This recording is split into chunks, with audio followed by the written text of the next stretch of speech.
Оланет выланет, донок и сейчас. Слушайте, коме мой дыща.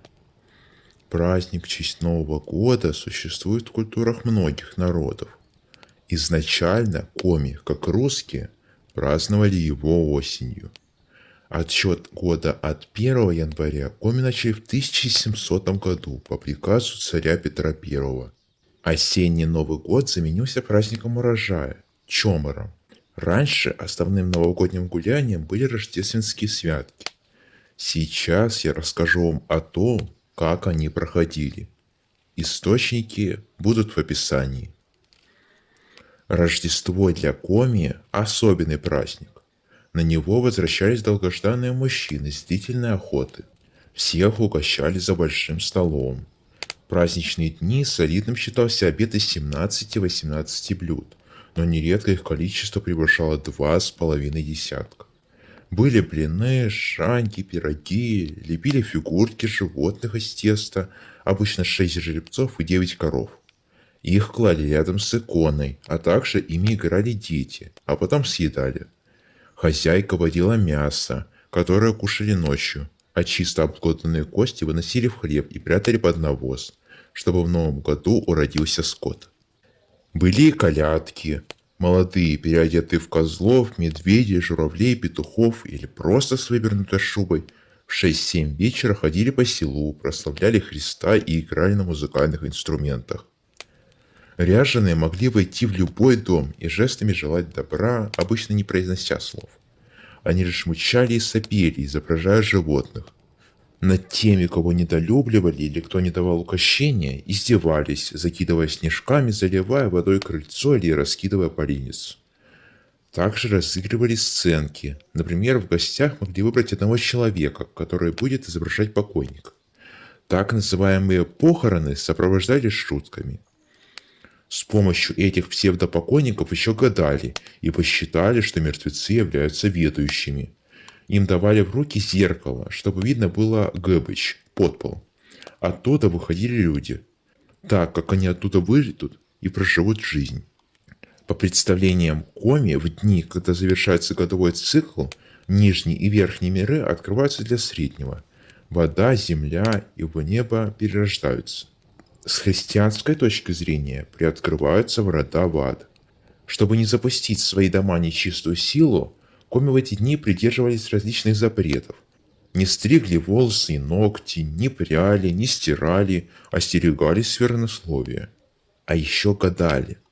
Например, у бани или на перекрестке 3 дорог стояли в очерченном кругу и слушали, в каком доме скрип полозьев прекратится, там и живет невеста. Зазвучит гармонь к свадьбе, стук топора к смерти, а плач ребенка к несчастью. Если количество дров, занесенных домой, четное, то человек может в этом году выйти замуж или жениться. А если они попались гнилые, плохие, подъеденные, то лучше оставить это на следующее. Еще молодые бегали с горячей шанькой. Первое попавшееся имя встреченного человека будет именем суженого. Считали, что если от Рождества до Крещения будут морозы, то от Петрова дня до Прокофьева дня хорошая погода. Если на Рождество ночь звездная, будет богатый урожай гороха. По поверьям коми, на время святок из воды выходил кутя, маленькое человекоподобное существо. Они ловили детей, садили на свои железные сани и уносили их с собой в прорубь. Также кутти могли оказаться в ведре с водой из колодца или из проруби.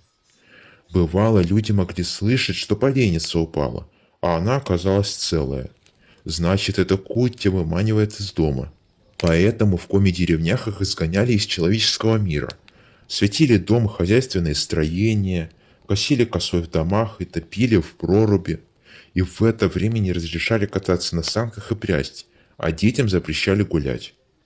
Молодежи кутти могли сообщить о будущем во время святочных гаданий. Современный Новый год сильно поменялся.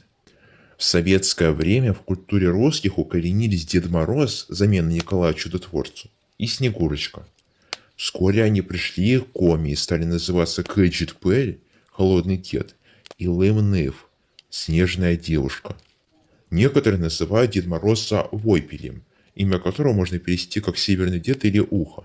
Но Войпель является божеством северного ветра, к которому нужно относиться очень вежливо, иначе тот мог разозлиться. Поэтому соединять эти образы не совсем правильно. Еще есть предложение называть новогоднего старца Пашляк, что переводится как «трескучий мороз». У коми есть устойчивое выражение «Пашляк лыще», «мороз стреляет», что олицетворяет этот образ. Так говорят, когда во время похолодания трещат бревна дома или забор. Не исключено, что он тоже когда-то был каким-то духом. Вот как коми праздновали Новый год и святки. И кое-где все еще продолжают так делать. А как проходит праздник у вас? Если вам понравилось и вы зарядились праздничным настроением, то подписывайтесь и ставьте отметки «Мне нравится». А я продолжу готовиться к празднику. Буду ждать вас еще. Завичитайте. Вильвон та рештвон. Дона кивзищес.